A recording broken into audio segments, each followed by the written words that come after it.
BBC বাংলার সান্ধ্য অধিবেশন প্রবাহতে আপনাদের স্বাগত। আজ আপনাদের সাথে লন্ডন স্টুডিও থেকে আছি মানসী বড়ুয়া। বাংলাদেশের সর্বশেষ গুরুত্বপূর্ণ আপডেট সংবাদে আপনাকে স্বাগত। শুরুতেই সংবাদ শিরোনাম, পরে বিস্তারিত। প্রথমেই জানাবো আমাদের হাতে থাকা সর্বশেষ গুরুত্বপূর্ণ সবথেকে তাজা আপডেট সংবাদ। সাবেক ভূমিমন্ত্রী সাইফুজ্জামান চৌধুরী যুক্তরাজ্যে থাকা সব সম্পদ জব্দের নির্দেশ দিল আদালত। দুর্নীতি দমন কমিশন দুদকের আবেদনের পরিপ্রেক্ষিতে সাবেক ভূমিমন্ত্রী সাইফুজ্জামান চৌধুরীর যুক্তরাজ্যে থাকা স্থাবর সম্পদ জব্দের নির্দেশ দিয়েছে আদালত। আজ ঢাকা মহানগরের জ্যেষ্ঠ বিশেষ জজ আদালতের বিচারক মোহাম্মদ সাব্বির ফয়েজ এ আদেশ দিয়েছে। বিষয়টি জাগো নিউজকে নিশ্চিত করেছেন ঢাকা মহানগর দায়রা জজ আদালতের বেঞ্চ সহকারী মোহাম্মদ রিয়াজ হোসেন। এরপর জানাবো, ৫ মামলায় জামিন পেলেন সাবেক মেয়র আইভী। হত্যাসহ বিভিন্ন অভিযোগে দায়ের করা পৃথক ৫টি মামলায় কারাবন্দী নারায়ণগঞ্জ সিটি কর্পোরেশনের সাবেক মেয়র সেলিনা হায়াৎ আইভীকে জামিন মঞ্জুর করেছে হাইকোর্ট। আজ তাকে এই জামিন দেওয়ার বিষয়টি জানিয়েছে হাইকোর্ট। হাইকোর্টের পক্ষ থেকে জামিনের নির্দেশ দেওয়ার পরই বিষয়টি গণমাধ্যমে আসে। এদিকে চান্দনাইশে গরু চোরের গুলিতে বৃদ্ধার মৃত্যু। চট্টগ্রামের চান্দনাইশে গরু চুরি করতে বাধা দেয় চোরচক্রের গুলিতে চন্দন দে ৭০ নামের এক বৃদ্ধ নিহত হয়েছে। আজ চান্দনাইশ পৌরসভার ১ নম্বর ওয়ার্ডের বদুরপাড়া এলাকায় এই নৃশংস ঘটনা ঘটে বলে জানা গেছে। জানাবো, নলতা শরীফে অনন্য এক নজির, একসঙ্গে ৬৫০০ রোজাদারের ইফতার প্রতিদিন। ভোরের আলো ফোটার আগে কর্মমুখর হয়ে ওঠে সাতক্ষীরার কালীগঞ্জ উপজেলার নলতা কেন্দ্রীয় আহসানিয়া মিশন প্রাঙ্গণ। বিশাল কড়াইয়ে চলছে সুজি রান্না, কোথাও ভাজা হচ্ছে সিঙ্গারা, আবার কোথাও শত শত লিটার দুধের ফিরনি প্রস্তুত করা হচ্ছে। লক্ষ্য একটাই, প্রতিদিন ৬ থেকে ৬৫০০ রোজাদারদের ইফতার নিশ্চিত করতে হবে। স্থানীয়দের দাবি, পবিত্র মক্কার পর এটি বিশ্বের দ্বিতীয় স্থানে রয়েছে এত মানুষকে ফ্রিতে ইফতার করানো হয়। এমন একটি বিষয় বাংলাদেশের মাটিতেই ঘটছে। এটি সর্ববৃহৎ দেশের ইফতারের আয়োজন। ১৯৩৫ সালের খান বাহাদুর আহসানুল্লাহ রাদিয়াল্লাহু নলতা কেন্দ্রীয় আহসানিয়া মিশন প্রতিষ্ঠা করেন। তার মৃত্যুর পর সেখানের ফাউন্ডেশনের বাকি সদস্যরা এই ইফতারের কার্যক্রম চালিয়ে যাচ্ছে। তারা প্রতিদিন প্রায় ৬৫০০ মানুষকে এভাবে কোনো টাকা না নিয়ে বিনা পয়সায় এভাবে ইফতার করায় সাধারণ মানুষকে। এবং সর্বশেষ জানাবো, ইউক্রেনে রাতভর রাশিয়ার হামলা, আহত ২৩। ইউক্রেনের একাধিক শহরে রাতভর হামলা চালিয়েছে রাশিয়া। রাশিয়ার এই হামলায় সেখানে অসংখ্য মানুষ আহত হয়েছে।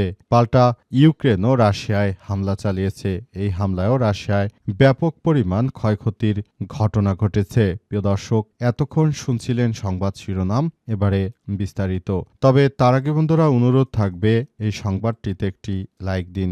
এই চ্যানেলে আপনি নতুন হয়ে থাকলে আমাদের সংবাদটি দেখতে দেখতে চ্যানেলটি সাবস্ক্রাইব করে রাখুন। কমেন্ট করে বন্ধুরা আপনার মূল্যবান মতামত জানিয়ে দিন আপনি বিশ্বের কোন দেশ থেকে বা বাংলাদেশের কোন স্থান থেকে আমাদের সংবাদটি দেখছেন এবং শুনছেন। আর বন্ধুরা, সংবাদটি আপনার সোশ্যাল মিডিয়া ফেসবুকে শেয়ার করে বন্ধুদেরও দেখার সুযোগ করে দিন। গাজা যুদ্ধে আপনি যদি নিরীহ ফিলিস্তিনিদের ভালোবেসে থাকেন, কমেন্টে ইয়েস লিখে পুরো বিশ্বকে আমাদের এই সংবাদটি দেখার সুযোগ করে দিন। এবারে বিস্তারিত। সাইফুজ্জামান চৌধুরীর যুক্তরাজ্যে থাকা সব সম্পদ জব্দের নির্দেশ। দুর্নীতি দমন কমিশন দুদকের আবেদনের পরিপ্রেক্ষিতে সাবেক ভূমিমন্ত্রী সাইফুজ্জামান চৌধুরী যুক্তরাজ্যে থাকা স্থাবর সম্পত্তি জব্দ বা অ্যাটাচমেন্ট করার নির্দেশনা দিয়েছে আদালত। আজ ঢাকার মহানগর জ্যেষ্ঠ বিশেষ জজ আদালতের বিচারক মোহাম্মদ সাব্বির ফয়েজ এই নির্দেশনা দিয়েছেন। বিষয়টি জাগো নিউজকে নিশ্চিত করেছেন ঢাকা মহানগর দায়রা জজ আদালতের বেঞ্চ সহকারী মোহাম্মদ রিয়াজ হোসেন। আদালতে দাখিল করা দুদকের আবেদনে উল্লেখ করা হয়েছে, সাইফুজ্জামান চৌধুরী এবং তার সংশ্লিষ্ট ব্যক্তি ও প্রতিষ্ঠানের নামে যুক্তরাজ্যের লন্ডন সহ বিশ্বের বিভিন্ন স্থানে বিপুল পরিমাণ সম্পদ রয়েছে। অর্থ পাচারের অভিযোগে চলমান তদন্তের সাথে সব সম্পদ জব্দ করার নির্দেশনা দেওয়া হয়েছে। আদালত দুদকের করা আবেদনটি গ্রহণ করে বিষয়টি পরবর্তী শুনানির জন্য ধার্য করেছে এবং প্রয়োজনীয় আইনগত প্রক্রিয়া অনুসরণ করেছে। দুদকের অনুসন্ধানের নথিতে বিবৃতিতে উল্লেখ করা হয়েছে অভিযুক্ত এবং তার সহযোগীদের বিরুদ্ধে অর্থ পাচারের অভিযোগ তদন্তে দুদক, সিআইডি এবং এনবিআরের সদস্যদের সমন্বয়ে একটি বিশেষ টাস্কফোর্স কাজ করছে। তদন্ত সংশ্লিষ্ট নথির মধ্যে বিদেশে সম্পাদিত সম্পত্তি কেনা চুক্তি, ডিট, পেমেন্ট অর্ডার, কুকিং, মানি রসিদ, চেক ও ভাউচার উদ্ধার করা হয়েছে। আবেদনে যুক্তরাজ্যের বিভিন্ন স্থানে থাকা সম্পদের একটি প্রাথমিক তালিকা উপস্থাপন করা হয়েছে। এর মধ্যে লন্ডনে মেরিলিবোন স্কয়ারে প্রায় ৬৫,২১,০০০ পাউন্ড মূল্যের একটি অ্যাপার্টমেন্ট, ওভাল ভিলেজে একাধিক ফ্ল্যাট, ক্যারেন্টন রোডে প্রায় ১২,৩০,০০০ পাউন্ড মূল্যের সম্পত্তি, লিভারপুল ওয়ান ইসলিংটন প্লাজায় একাধিক ইউনিটের তথ্য উল্লেখ করা হয়েছে। এছাড়াও হারো, স্লোপ ও এসপেন্ট সহ বিভিন্ন এলাকায় সম্পদ থাকার তথ্য আদালতে উপস্থাপন করা হয়েছে বলে জানা গেছে।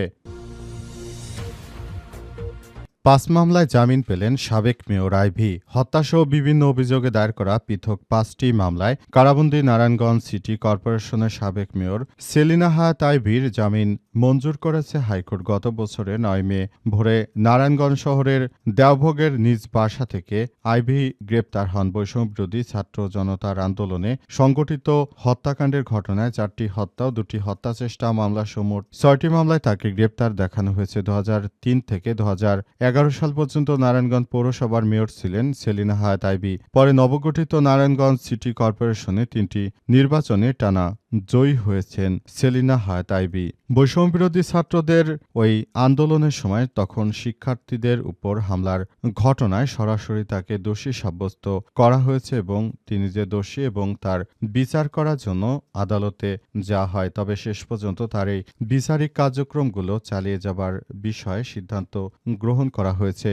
বলা হচ্ছে যে তিনি অত্যন্ত দোষী একজন ব্যক্তি এবং তার এই কার্যক্রমগুলো সবাইকে সেভাবেই এগিয়ে নিয়ে যেতে হবে। সবাইকে এখন থেকেই পুরো কার্যক্রমগুলো চালিয়ে যাওয়ার জন্য নির্দেশনা দেওয়া হয়েছে। সবাইকে এখন থেকে তারা তাদের কার্যক্রমগুলো যেন চালিয়ে যেতে পারে সেই প্রক্রিয়াগুলোকে যথাযথভাবে বৈধ করার জন্য চেষ্টা করা হচ্ছে এবং যারা গণহত্যার সঙ্গে জড়িত তাদের অনেককেই জামিন দিচ্ছে বিএনপির নেতৃত্ববৃন্দের সরকার। সুতরাং এখন যদি আবার আওয়ামী লীগের এই সন্ত্রাসী গোষ্ঠীকে যদি তারা এভাবে কার্যক্রম নিষিদ্ধ দলকে যদি আবার তারা বাংলাদেশের রাজনীতি করার সুযোগ করে দেয়, এটি বাংলাদেশের সাধারণ জনতার জন্য বড় ধরনের সমস্যা সৃষ্টি হতে পারে এমনটাই ধারণা করা হচ্ছে। তবে শেষ পর্যন্ত আসলে বিষয়গুলো কোন দিকে যায় সেটি দেখভাল করতে হবে।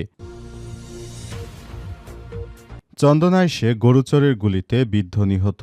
চট্টগ্রামের চন্দনাইশে গরু চুরি করতে বাধা দেয় চোরচক্রের গুলিতে চন্দনদে ৭০ নামের এক বৃদ্ধ গুলিবিদ্ধ হয়ে নিহত হয়েছে। আজ ভোরে চন্দনাইশ পৌরসভার ১ নম্বর ওয়ার্ডে বদুরপাড়া এলাকায় নৃশংস ঘটনা ঘটে। পুলিশ ও স্থানীয় সূত্র থেকে জানা গেছে ভোর ৪:৩০টার দিকে একটি হাইএস মাইক্রোবাস নিয়ে একদল সশস্ত্র চোর চন্দনদের বাড়িতে হানা দেয়। চোরেরা গোয়ালঘরের যে গরু ছিল সেই গরুগুলোকে পর্যায়ক্রমে তারা নিতে থাকে। এ সময় তিনি বাধা দিলে তার সঙ্গে বাকবিতণ্ডা হয়। এক পর্যায়ে জোর করে তার গোয়াল থেকে গরুগুলো নিয়ে যেতে চায় এই সন্ত্রাসীরা। তবে এই সন্ত্রাসীদের খোঁজ এখনো পাওয়া যায়নি। এরপর তাদেরকে গরু নিতে বাধা দেওয়ার ফলে উক্ত বৃদ্ধাকে গুলি করে হত্যা করে। এই ঘটনার পরও এলাকায় পরিস্থিতি থমথমে অবস্থায় বিরাজ করছে। অনেকেই বলাবলি করছেন যে তার মতো একজন বয়োজ্যেষ্ঠ লোককে যেভাবে এই দুর্বৃত্তকারীরা গুলি করে হত্যা করলো এটি কোনো সভ্য দেশের কোনো সমাজে হতে পারে না। এর জন্য অবশ্যই ক্ষমতাসীন রাজনৈতিক দলকে জবাবদিহি করতে হবে। আর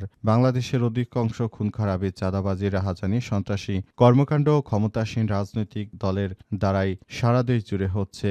এজন্য সবাই তাদের এই প্রতিক্রিয়ায় খুবই বিরক্ত হয়ে পড়েছে।